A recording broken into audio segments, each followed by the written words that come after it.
Okay, welcome to the StageLeft Podcast, lifting the veil on the music industry by telling the stories of those with a unique vantage point. Today we are joined by a giant in the world of popular music, a man who's written and played on numerous songs that are woven into the fabric of Western culture, the unique and legendary Stax songwriter, guitarist and producer, Steve Cropper.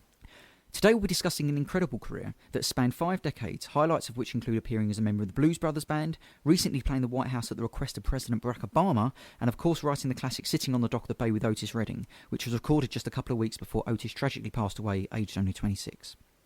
Steve's work in the music industry has been recognised by the Songwriters Hall of Fame, the Rock and Roll Hall of Fame, and Steve even received a Lifetime Achievement Award at the Grammys alongside bandmates Booker T and the MGs. So it's a pleasure to say that our guest today on the StageLeft Podcast is none other than the number one numero uno guest that we wanted to get on the show when we came up with the concept. It's the legendary Steve Cropper. Thanks for joining us today, Steve. How's it going? My pleasure. Everything's going great. Good. Thanks for joining us. Nice weather right now, but we're expecting storms this afternoon, so there you go. Well, we had I'm over in London, and we actually had snow yesterday, and it's nearly May. No, really? Yeah, and it was kind of appropriate because early in the year for that. Okay. You may know a Prince song is actually called "Sometimes It Snows in April," and so obviously we're recording this just after he passed away. And it snowed in London in April yesterday. Would you believe? I know you put a message up about Prince on your Facebook a couple of days ago. You're obviously a legendary guitarist. He was another guitarist. What did he do for the guitar world for you? Well, I mean, the guy, he was just so talented all the way around. Everybody wants to focus in on certain things, but he was multi-talented. My impression of him was very good because he was so well-rounded and he did so many things. When I found out that he engineered, he produced, he wrote songs, he sang, he played guitar, he would go on stage and entertain people, that's pretty well-rounded, and that really, really impressed me. And I talked to a few people that worked with him. I got to work with the engineer that cut a lot of his stuff, and I talked to some artists that actually worked with Prince. I never did physically get to meet him. I was on a show that he was on one time, and he came out and did sort of that same thing he did on the Rock and Roll Hall of Fame, where he played an incredible solo and then threw his guitar to the audience, So yeah. That's pretty impressive. My wife tells the story that we've been married 27 years. And she said, as far as she knows, Prince was the only concert I ever asked to get tickets for. Right, okay. That probably is true. Usually they're just given, and anybody that comes to town, I get a call saying, hey, so-and-so's coming, how many tickets do you need? But for Prince, sold out downtown, I asked to get tickets and got them and enjoyed the show. It was fantastic. I didn't go backstage to meet him. I should have and probably could have, but I didn't do it. And I had my wife and family with me, and we left the minute the concert was over. But he was a fantastic guitar player. I did get to hear him in action and see him in action a couple of times, but I never did actually physically meet him, no. I think that's a great tribute from someone like yourself, and you've obviously done a lot yourself in very different guises in the music industry, Steve. I mean, you not only just a guitarist, obviously you've written some great songs and you've produced lots of great records as well. Which of those three is closest to your heart, producing, songwriting, or being a guitarist? Boy, that's a tough one. I get asked that question all the time. What do you like to do best? I like doing whatever I'm doing at the time. If I'm engineering and mixing something, or we're starting with a new artist and creating a new song, or if I'm writing, or if I'm playing on stage, I just enjoy the moment as best I can. That's all I can tell you. Going back to your childhood, Steve, if we can start there.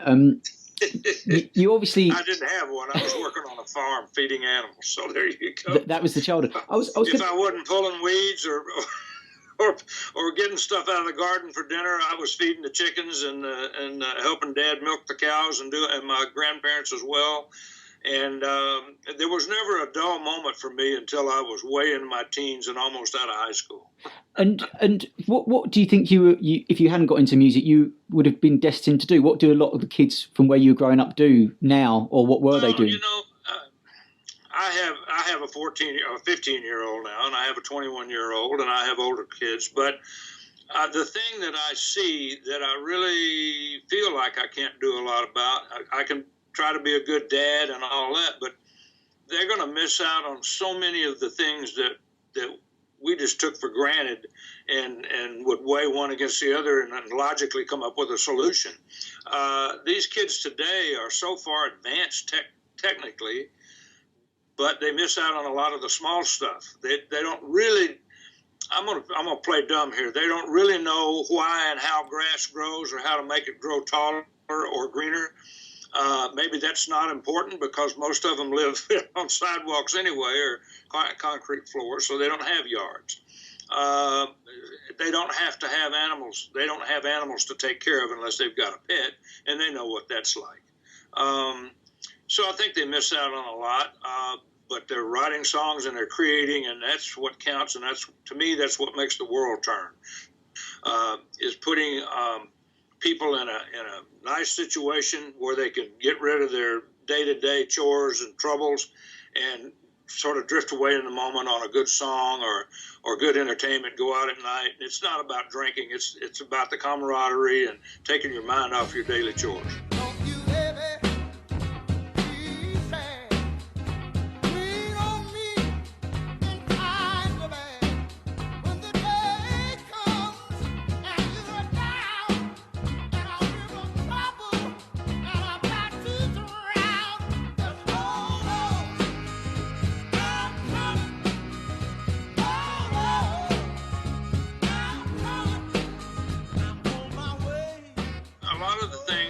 That I got credited for and successful with just sort of fell in place. But when I took up songwriting, I wanted to be successful at it, and I basically was. That's where I started when I was about 14 years old. And then some buddies of mine in school played guitar, so I wanted to play guitar, and I got one, and I wasn't very good, but I sort of learned how to do stuff with it later and learned a lot from them, and I owe them for that.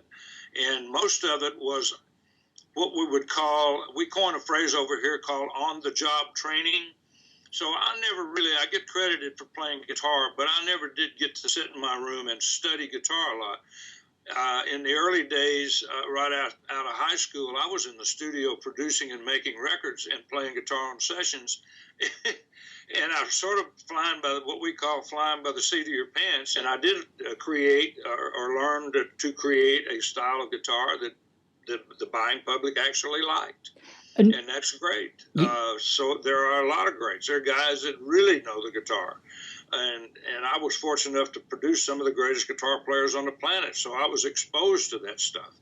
When you get to produce people like Jose Feliciano and Robin Ford and Jeff Beck and on that, I mean, that kind of spoils you for the rest of the industry.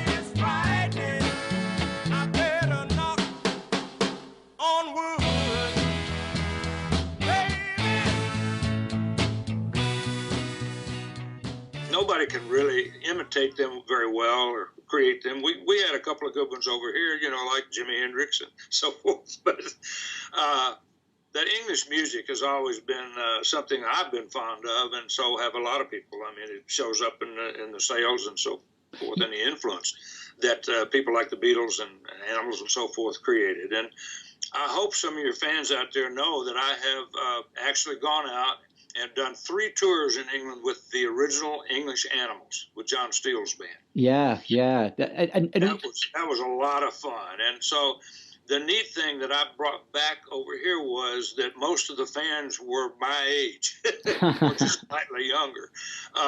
When you play over here, even though you're an old guy on stage, or when you go to Japan or go to, we just got back from Australia, that's more of a young crowd, and they accept the older players if they know some of their music, and so it's a little bit different crowd-wise. But in England, I get to play for the fans that grew up with my music, and it's really interesting for me. The questions they ask and meeting them and just signing autographs backstage is just, you can't describe how great that is. Obviously, we're recording this. Obviously, I'm English, and we've got a big obsession, like most of the world, with the Beatles and John Lennon. I think you had quite a close relationship with John Lennon. Is that right? Well, I wouldn't say real close. I knew all of the Beatles, and I would say relationship in the studio. I played on more Ringo Starr records than anybody else. I've met Paul several times. We never did have a close relationship, but we recognized each other and had a mutual respect. And so he's the only Beatle I actually hadn't done anything with. I used to sit out in Beverly Hills and talk for hours with George, and we just talked different things. It wasn't always about guitar. We could have sat down with guitars and written some things, but we didn't do that. We just talked about other stuff. What was John like? Oh, John Lennon? Well, I think John was very reserved, very proper. You know, he was a gentleman. They're all gentlemen. I think Ringo, by comparison, has a little bit more fun with his life and whatever, and he's just more of a comical, funny guy.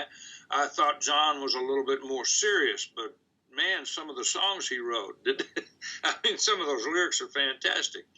And, I mean, he had a great sense of humor. They all do. Every one of them did. But I think, you know, Lennon was very serious. George was very serious. Paul is very serious. And Ringo just likes to have a good time.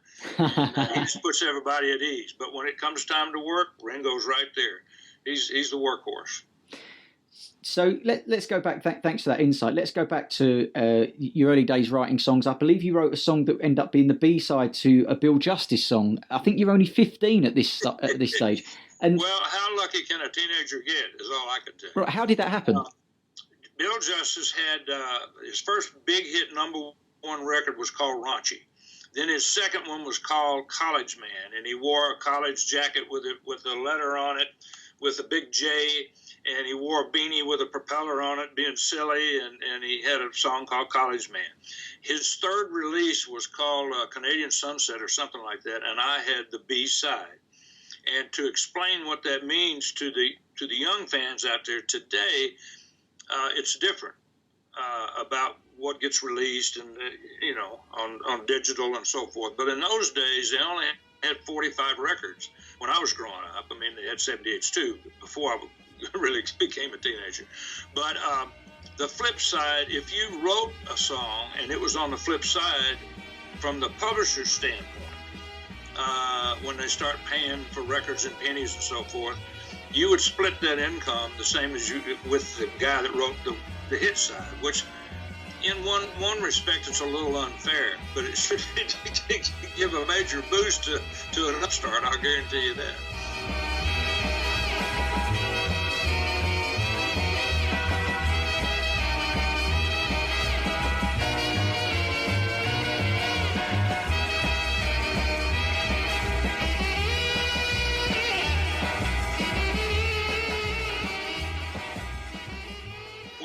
Ask me what do I enjoy most, I can probably tell you something you would never think of. The thing that really thrills me more than anything is hearing something I wrote and produced on the radio. When I hear that back, I don't think about the outcome of it or the success of it or whatever. That thrill alone just blows my mind. And I can't really explain that feeling. It's just something, it's better than having a birthday. It's better than Christmas morning. It's better than, than anything you can think of. For me, that's what it does. It just charges me up and go, wow. And I get that a lot these days because there's so many fragmented radio signals from satellite radio and all these different programs, and I'm just constantly pushing buttons. And every now and then I hit one of my songs. I go, wow, how cool is that? I'm gonna wait.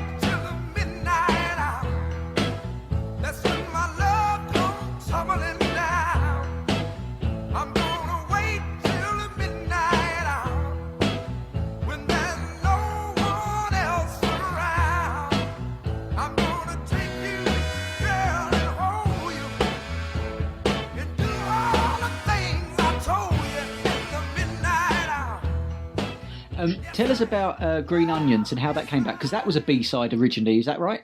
Well, it was, and something that we never really did at Stax. Weekends were off. It was a 5-day week, Monday through Friday. I used to hold auditions on Saturday. We never played on Sunday. And Jim Stewart came to us and came to Booker and Alan Duck and myself, or actually it was Lou Steinberg at the time, and said, would you guys do me a favor this Sunday could you come in around 1 o'clock and do a session? There's a friend of mine I want to, cut some stuff on, and his name was Billy Lee Riley. Well, actually, Billy had a late night on Saturday night before, and he showed up late for the session. Or Miss Axton up in the record shop said he actually came through the door, but he never came back in the studio. So we just assumed he didn't show, and we were just playing around just to keep our chops warm and whatever, playing some blues. Well, Jim Stewart pushed the record button and recorded that and asked us to come up to the control room to listen to it. And he said, what if we wanted to put something like this out? Do you guys have something you could put on the B-side? There we go with B-sides again. And we just looked dumbfounded. We go, Jim, we're talking about Jim Stewart, the owner of Stax Records. You're not serious, are you? And he said, well, I might be. I don't know. This is pretty good. And we looked at each other just dumbfounded and said, we don't have anything. And I remembered a riff that Booker T played me a couple of weeks prior to that session that he thought might be a good riff for a vocal song, to write a song.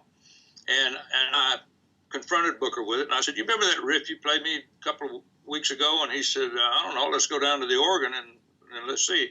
And he started playing Green Onions, that riff. It's actually backwards. So people think the melody is the left hand, and it's not, it's the right hand. But I said, that's it. And I think we made 3 cuts on it, and one of them happens to be the one Green Onions. And I took it to a buddy of mine, a disc jockey, who had drive time in the morning. I called Scotty Moore, who people, if they know Scotty Moore, was Elvis's guitar player, but he was also an engineer at Sun Records and ran a lathe where you cut parts for records.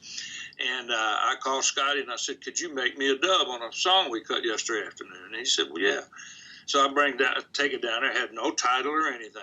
I put it on. He said, that's pretty catchy music. He said, that sounds really good. And I said, well, thanks.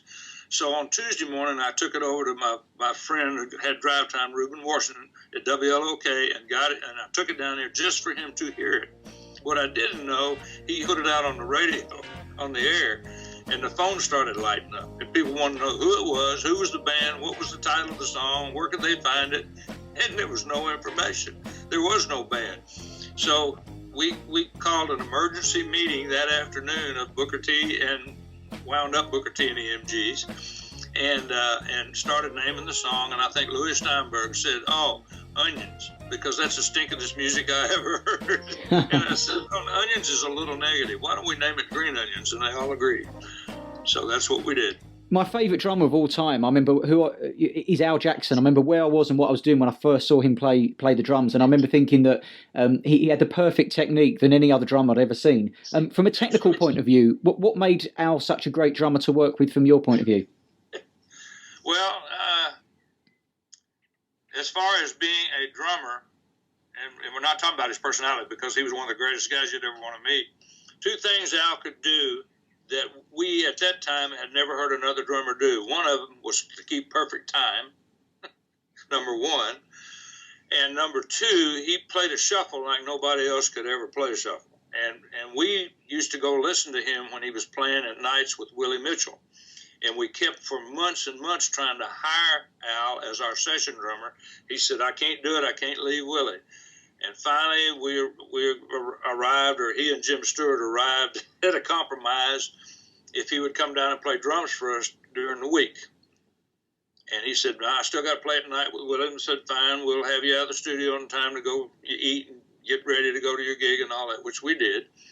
And but he was supposed to be exclusive to Stax after that deal, but he still went over after they would get off of the stage at about 2 in the morning, go into the studio and start recording around 3 until daylight, and they did a lot of the Al Green hits. So there's a lot of fans out there that probably don't know that that's Al Jackson playing drums on Al Green's hits. He didn't play on all the album cuts because during the day they would use other drummers, and most of those drummers that are on there had been at Stax at one time, or we got them to come over and play on things too. So they're heroes in their own right. But there were so many people so many drummers and musicians in Memphis that wanted to copy Al Jackson because he was just fantastic. And he was, like I said, one of the greatest timekeepers that I have ever worked with. In the old days, when we didn't have technology we have today, we used to edit tapes and put them together. if you didn't physically change the tempo of a song during the production of it, you could edit take 1 with take 9, and they fit exactly, because Al would not change that tempo. And that's what I liked about Al Jackson. And Tom Dowd got impressed with him for the same reason. And Duck Dunn, obviously one of your oldest friends, amazing bass player. What made him unique from a technical point of view? Well, I think when I look back on, Duck was so talented, but when I look back on his bass playing career, I think because he didn't have a real strong knowledge of music, and neither did I, and I think that rawness is what appealed to the buying public. And, Doug Dunn and I had been together as buddies growing up, playing baseball and basketball and football and all the games that kids play since the 6th grade. And he came over, he wanted to learn how to play guitar as well. I think I was in my early junior years. So I'd be early 11th grade or late 10th grade. And a guy named Charlie Freeman was the guy that was taking lessons and learning how to play really good guitar. And he was trying to teach me how what he was learning. And so Duck came over to rehearsal and wanted to learn guitar too. But he wasn't very good at it. And so we just kind of, we didn't run Duck off or anything. We loved him to death. He was a good buddy. He could hang around as much as he wanted to. But we didn't spend a lot of time trying to teach him how to play guitar. One day he shows up with a bass, an electric bass, and from that day forward he was our bass player. Well, when we had the hit record Last Night, a year after we graduated, we had that record in 61. We graduated at the end of, in 59, I guess it was. And so we had a year, the end of 59 and almost all of 61, playing nightclubs. That's what we did for a living. We didn't make a lot of money at it, but we played about 7 nights a week.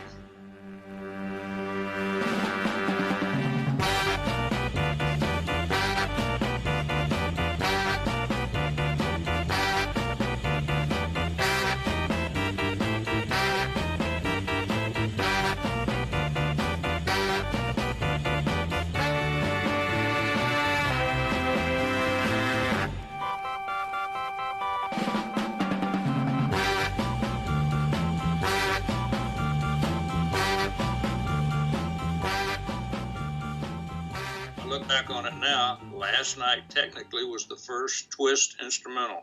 Da-da-da-da-da-da, da-da-da-da. And I remember looking back and thinking back, watching my mom, when I played her that record way before it hit, she was twisting to it. To see my mom twist or dance to anything was pretty interesting. I never thought about it at the time, but it was the first twist instrumental.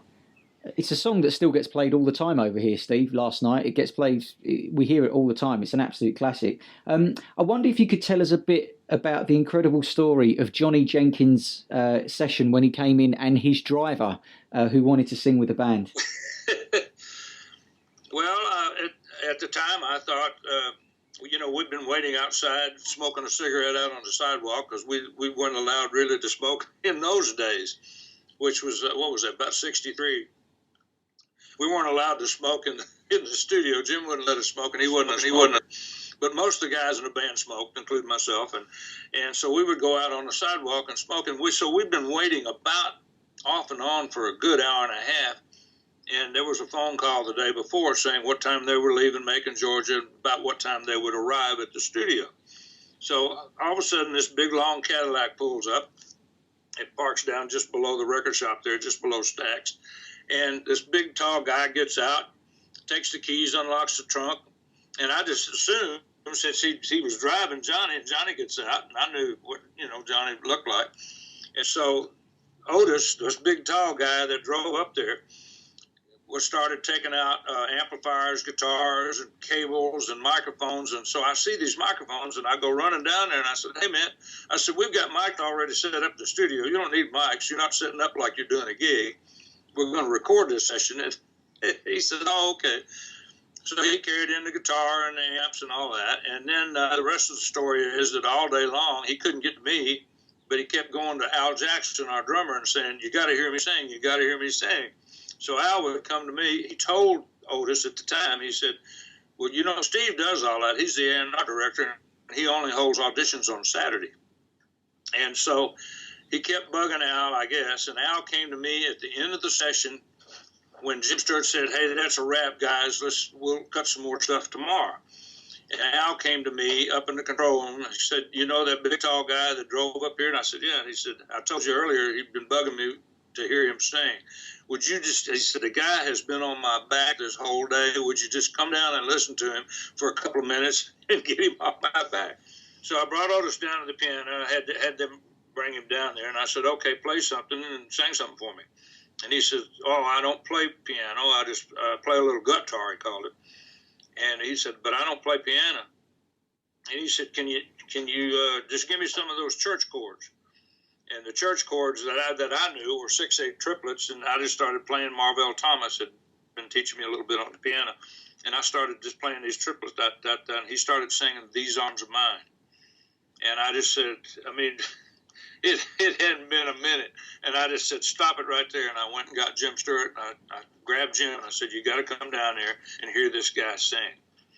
He said, he's going to blow you away. So he heard him, and he said, man, we got to get this on tape. So Duck reminded me that I come running out of the studio, out on the sidewalk. He said, I was putting my bass in the trunk of the car, and you said, get your bass back out. We got to put something down real quick. And on These Arms of Mine, that's Johnny Jenkins playing guitar. I played piano, Duck played bass, Al played drums, and we cut These Arms of Mine, which was Otis's first hit record. These arms are mine. They are lonely, lonely and fielding blue. These arms of mine, they are yearning. The only thing that I can tell you that was different about Sitting on the Dock of the Bay, he started it in Sausalita, at Bill Graham's boathouse in Sausalita. And rather than, he says ships in the song lyrics in the first verse, he was actually talking about the ferries coming over from Oakland to Sausalita. And that's what he meant by watch them roll in, watch them roll away again, because they put up a wake whenever they do that. I always thought he was talking about ships under the Golden Gate Bridge. I helped him finish the song, the second verse and the bridge, and, left my home in Georgia and all that and everything, and we wrote it together. The thing that's different about Sitting on the Dock of the Bay, when he brought it to me, he said, Crop, I've got a hit. Whenever we finished recording it, we both said, that's a hit. That's going to be your biggest record. And lo and behold, who knows if he hadn't passed away, whether it had been a hit or not, we'll never know that. But we do know that's the biggest record that Otis ever had. And you wrote some of the lines for the second verse, is that right? Yeah, I wrote most of the second verse. If you look on Otis's best of or any of his albums and you see my name attached to some of the songs, the lyrics will be about Otis Redding.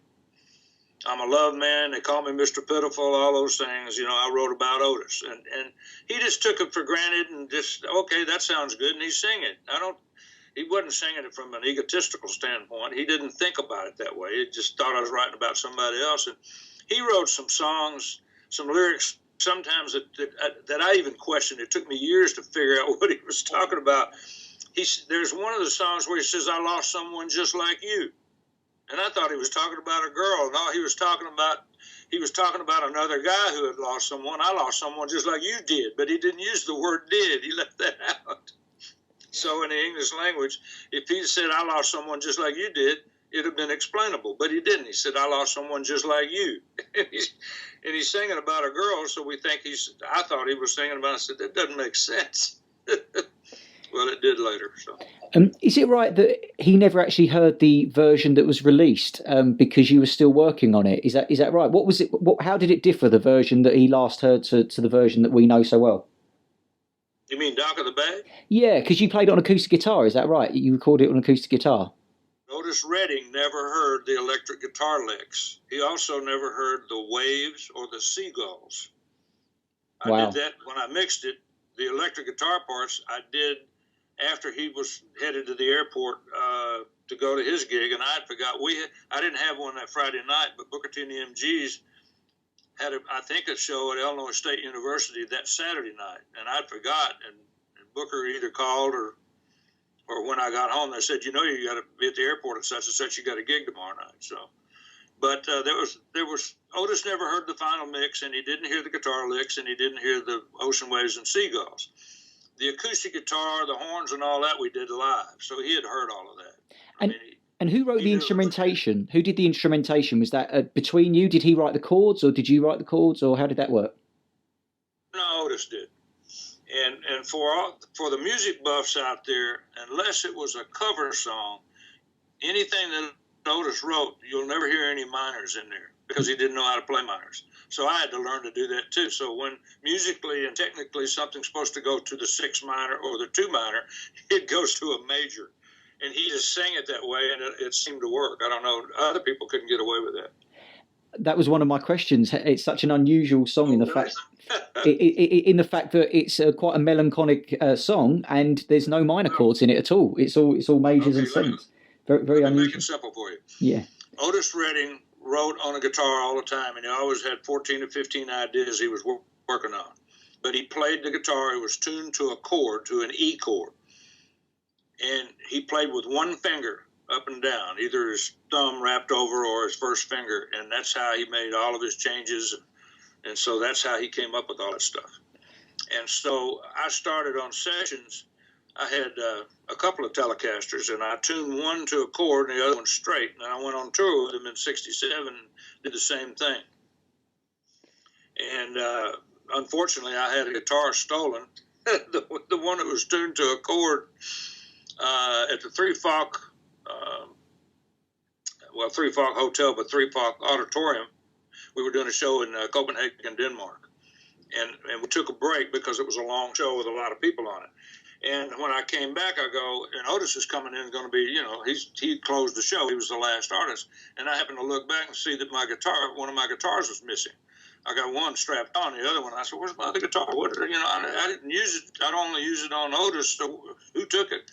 Well, we never did find out.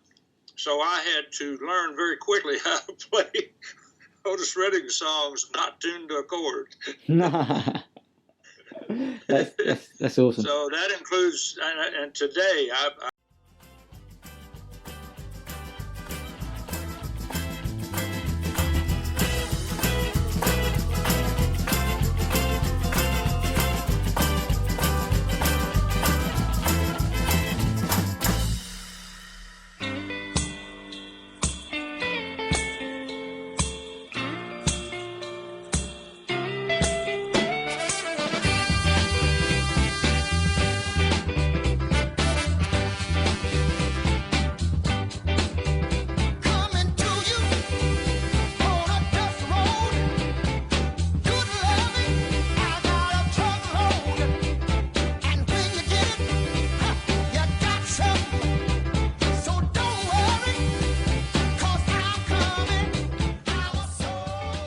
Okay, welcome to the StageLeft Podcast, lifting the veil on the music industry by telling the stories of those with a unique vantage point. Today we are joined by a giant in the world of popular music, a man who's written and played on numerous songs that are woven into the fabric of Western culture, the unique and legendary Stax songwriter, guitarist and producer, Steve Cropper. Today we'll be discussing an incredible career that spanned 5 decades, highlights of which include appearing as a member of the Blues Brothers Band, recently playing the White House at the request of President Barack Obama, and of course writing the classic Sitting on the Dock of the Bay with Otis Redding, which was recorded just a couple of weeks before Otis tragically passed away, aged only 26. Steve's work in the music industry has been recognised by the Songwriters Hall of Fame, the Rock and Roll Hall of Fame, and Steve even received a Lifetime Achievement Award at the Grammys alongside bandmates Booker T and the MGs. So it's a pleasure to say that our guest today on the StageLeft Podcast is none other than the number one numero uno guest that we wanted to get on the show when we came up with the concept. It's the legendary Steve Cropper. Thanks for joining us today, Steve. How's it going? My pleasure. Everything's going great. Good. Thanks for joining us. Weather right now, but we're expecting storms this afternoon, so there you go. Well, we had I'm over in London, and we actually had snow yesterday, and it's nearly May. No, really? Yeah, and it was kind of appropriate because early in the year for that. Okay. You may know a Prince song is actually called Sometimes It Snows in April. And so obviously we're recording this just after he passed away. And it snowed in London in April yesterday, would you believe? I know you put a message up about Prince on your Facebook a couple of days ago. You're obviously a legendary guitarist. He was another guitarist. What did he do for the guitar world for you? Well, I mean, the guy, he was just so talented all the way around. Everybody wants to focus in on certain things, but he was multi-talented. My impression of him was very good. It was like Hold On, I'm Coming, and Soul Man and so forth, which have become classics, as we all know. But nothing could ever take the place of Sam and Dave's entertainment. It just can't do it. And I don't know anybody that can sing any better than Sam, and he's still alive today and still out there doing it, and that's fantastic. I mean, there's a lot of great singers, but nobody can touch Sam more. You played the lead guitar on Soul Man. Is that right? That's you on the intro, is that correct? Absolutely. That's a classic line. I wonder if you could tell us. The connection to that, and they said, well, how come you didn't get part writers? I said, well, that's, I just helped Isaac Hayes with an intro. That's all I did. And the thing about it is that we had a production pool, so we were all involved in producing the song, and that's the way we did it. And maybe that's why Stax was so successful, because it was more of a family situation. And we all worked together as a team. So that's probably why we were so successful, because in sports, one man can't win a game. He might put in the final basket that wins the game, but you got to get there first, and it takes a team to do that, to get that person in that position. So we worked as a musical team on all of those sessions, on Otis, on Eddie Floyd, on Sam and Dave, on Rufus Thomas.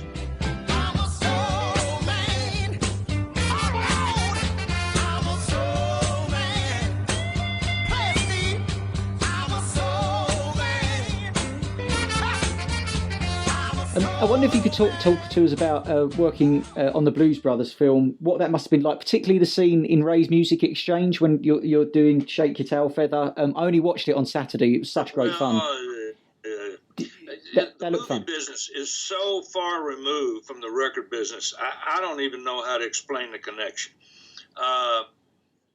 We did appear to be playing live and all that, and I think we did on some of the things in the second movie, but the first one, all that stuff is pre-recorded in the studio.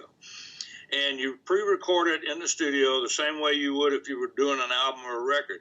And then they play that back as you're acting and performing. And the good news about the Blues Brothers movie, the same guys that played on it were in the movie, so they knew all the moves, and it looks like we're actually playing live. That looked like a lot of fun with Ray Charles as well. That was a great scene. Is that something you look back on fondly, Blues Brothers? Because it was a bit of a cult film at the time. It's a great film. Is it something you look back on fondly? Well, the Blues Brothers band itself has never stopped. We stopped for a while after Belushi died, and then we got it back together. We just returned from Japan. We did 10 shows in Japan and flew down to Australia and did the big pop festival down there for about 11,000 people, and had a great time doing that. And we've got one show to do in June, and I don't have the date with me right now. And then we pick back up at the end of August in the fall, and I think we start up in the Netherlands or something like that. Fantastic. So I don't have those dates in my mind, but it'll be on the website sometime.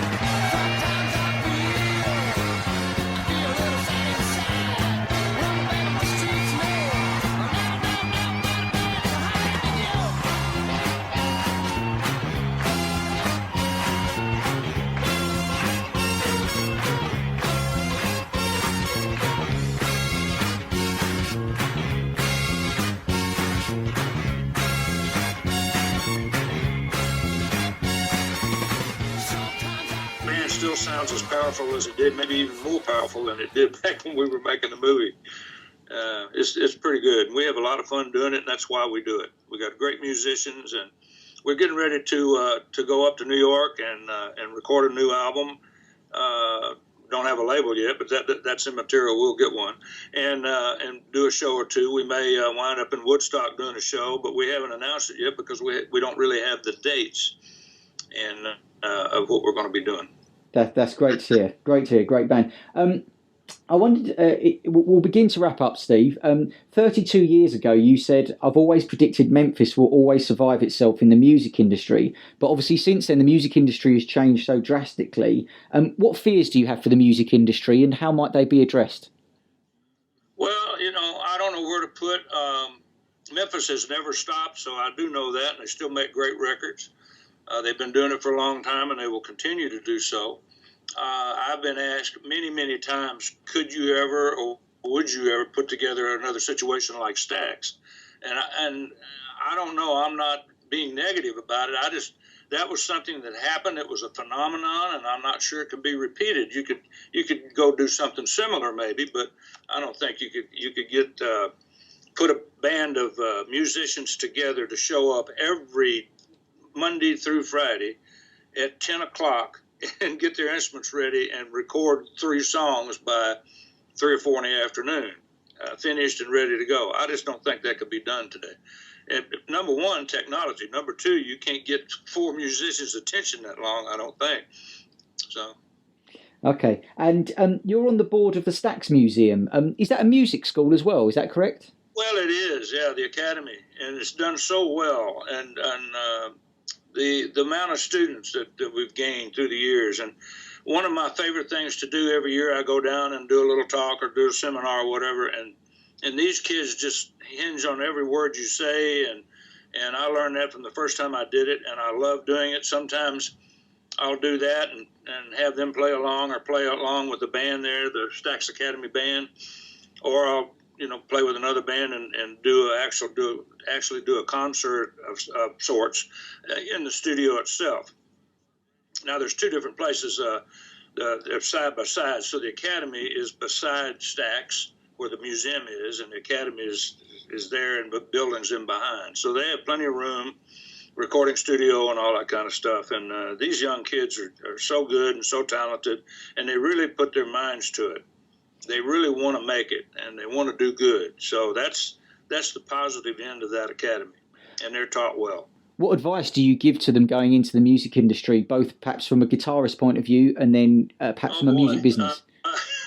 Well, if you've got a dream and want to do it, never give up on it, no matter how discouraging life may become or the business may become and all that, or somebody else telling you. I grew up in an area, I didn't have, in an era, I didn't have parents that looked at me negative and said, "Oh, son, you want to be a musician, you'll never make it." But other buddies of mine, they had parents that said, "Get a real job," Well, I'm still out here with this real job. And so for all of those parents that looked at their kids and said, "You'll never make it," well, I'm proof that you can make it if you don't give up on what you're doing and you do your job every day like you're supposed to. So I would say the advice, just take it all in, learn what you can, and never give up on your dream. And what about from the music business aspect? If you're a young musician, let's say there's someone who's, say, 20 years old going into the music industry, there's a lot of sharks out there, supposedly. What steps can they take so that they know about music business and things to do and not to do? As far as you mentioned sharks and all that, you have to have a certain amount of instinct, and you have to kind of know what you're dealing with. You're not going to be perfect all the time. And if somebody today wanted to do one of 2 things, either be a songwriter or a musician and start from scratch, I really wouldn't know where to tell them to start. Other than, just start listening to the radio and listen to other things at home, get inspired with it, and then try to find somebody knowledgeable that can teach you other things and help you jumpstart a career or or leapfrog. And it's out there. If you want to search for it and find it, you can find it. And what are you still learning about music? You're so experienced. So what else are you learning about music as you go along? Well, I learned that through music I can put food on the table. Is there anything else to learn? I don't know. I've had pretty much 5 careers. Do I want a 6th one? I don't think so. I think at the age where I love sharing my experience, I love doing seminars and talks, and I enjoy doing interviews like we're doing right now.